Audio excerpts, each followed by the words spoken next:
amazing day everyone! Welcome back here sa aking YouTube channel again. So for today's video ay naisipan ko nga po na magluto. So sakto naman alas 3 na po ng hapon. So dahil nagugutom na nga rin po ako, napag-isipan ko na gumawa ng kangkong chips or magluto ng kangkong chips. Nung umuwi nga po ako nung nakaraan sa probinsya, is nagluto si mama ng kangkong chips. So, tuwang-tuwa ako kasi first time ko makakain ng gano'n. At sobrang sarap niya, promise. And then, yung mga pamangkin ko is gustong-gusto nila to. Kaya tama na muna yung pagpapakyut at magsimula na tayo! Bali, may na-ready na nga po akong kangkong dito tapos nahugasan ko na rin po ito. Actually, ito yung natira kong kangkong kanina sa pagluto ko ng sinigang. Naparami din kasi yung bili ko kaya hinati ko na lang din. Tapos sa isang malinis na bowl po naglagay na rin po ako ng harina. Pagkatapos naglagay na rin po ako ng isang kutsarang cornstarch. Tansya-tansya lang po itong ginagawa ko. Actually hindi naman po ako magaling magluto. Napagtripan ko lang din. Then after po is naglagay na rin po ako ng isang itlog.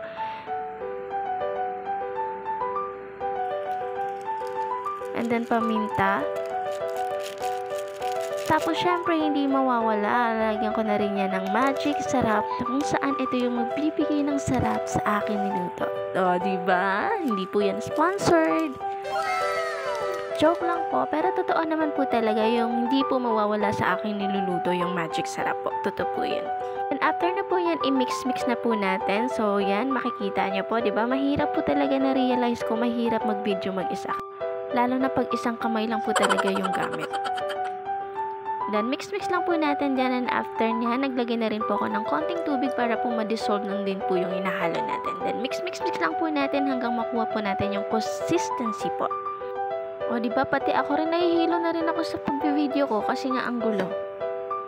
And then, after nyo po ma-mix-mix, ito na po yung magiging kalabasan niya. So, actually, naglagay pa po ako dito ng konting harina kasi gusto ko po yung medyo malapot.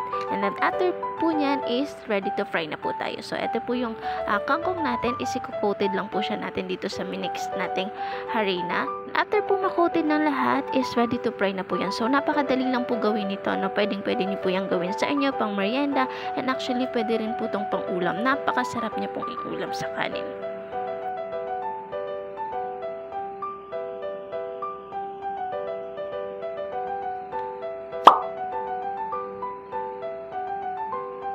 At dahil nga nababagalan ako ng paisa-isa, napag-isipan ko nga po na ipaghalo-halo ng lahat para naman mabilis na yung proseso.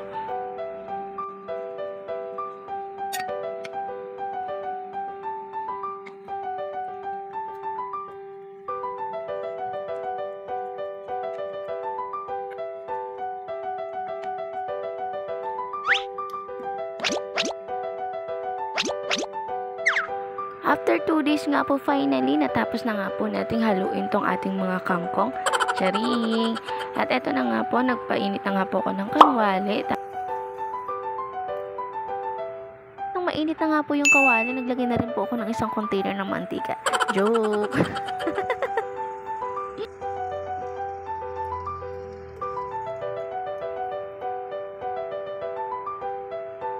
Tapos, sinecheck ko nga po kung mainit na nga po yung mantika para makapag-start na rin po ako pagprito.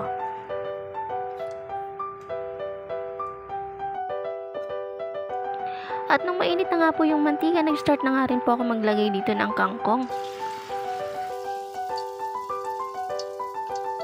Dali nga lang po nitong lutuin guys, no? Kaya nga po, mayat maya is pwede mo na siyang baliktarin. Siguro wala pang 10 seconds, maluluto na kagad to.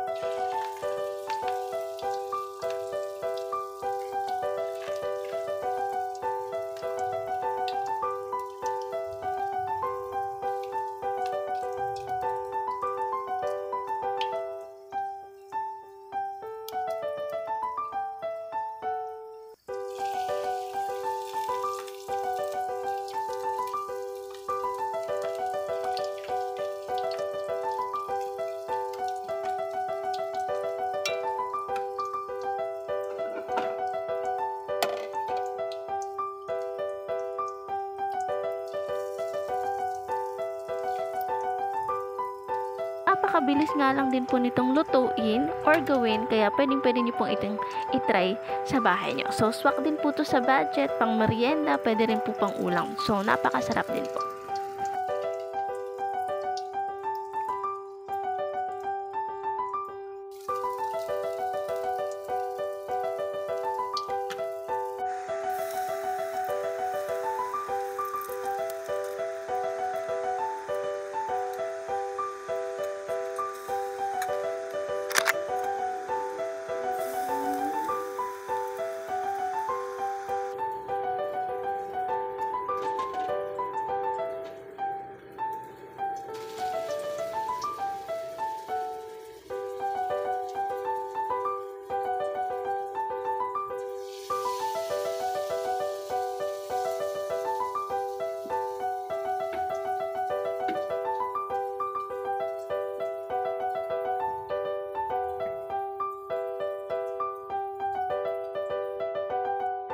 Then finally, after 10 days, luto na po yung ating kangkong chips.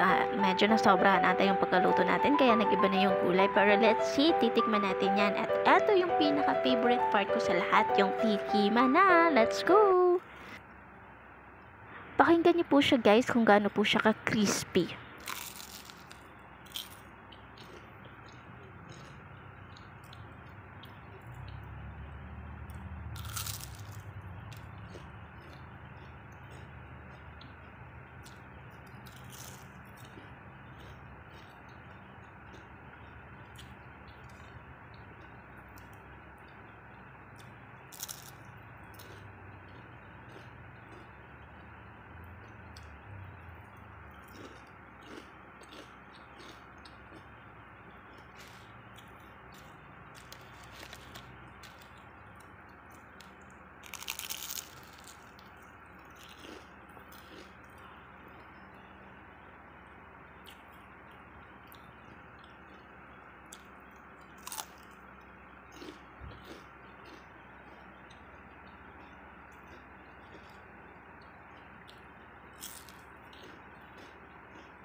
So for me guys, approve na approve po siya para sa akin. Napakasarap. So pwede niyo pong try sa bahay nyo. And then, yun lamang po sa ngayon guys. Maraming salamat. Thank you for watching. God bless everyone.